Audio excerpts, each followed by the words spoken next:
국회에서는 이번 인사청문 전국 최대 격전지입니다. 변창흠 국토교통부 장관 후보자의 인사청문회가 열리고 있습니다. 시작부터 여야의 공방에 불붙었다고 하는데요. 현장에 있는 취재 기자 연결해 보겠습니다. 이준웅 기자.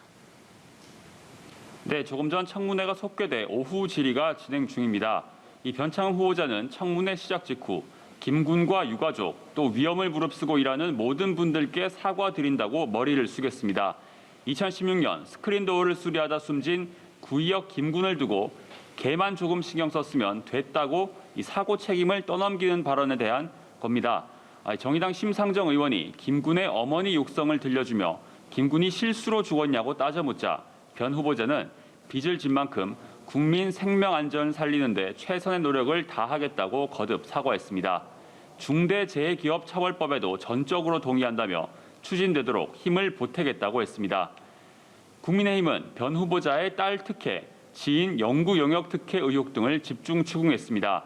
김상훈 의원은 변 후보자의 딸이 봉사활동한 곳이 후보자가 직접 몸담았던 곳들이라며 조국 전 장관과 비슷한 아빠 찬스라고 지적했습니다. 하지만 변 후보자는 실제 지원 고등학교에선 떨어져 아무 의미 없는 것이라고 해명했습니다. 이현승 의원은 지인에게 영구 용역을 주거나 특정 학회와 잇따라 용역 계약을 맺은 게 아니냐고 캐물었고 변 후보자는 노동조합과 계약 담당자가 따로 있어 자기 마음대로 절차를 어기는 건 말이 안 된다고 했습니다. 또 최근 논란인 일명 1가구 1주택 주거기본법을 어떻게 생각하냐는 질문에는 그 정신은 찬성한다고 했습니다. 네, 한편 오늘이 공수처장 후보자를 추가로 추천받기로 한 마지막 날인데요. 관련 소식 들어온 게 있습니까? 네, 오늘 오후 6시가 마감 시간입니다. 현재 이 공수처장 추천위원회가 심사 중인 후보가 모두 8명인데요. 새로 추천되는 후보가 없을 가능성이 높습니다.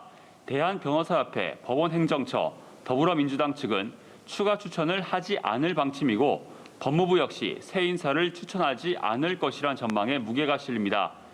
국민의힘 측 추천위원인 이헌 변호사도 추가 추천을 하지 않겠다고 밝혔습니다.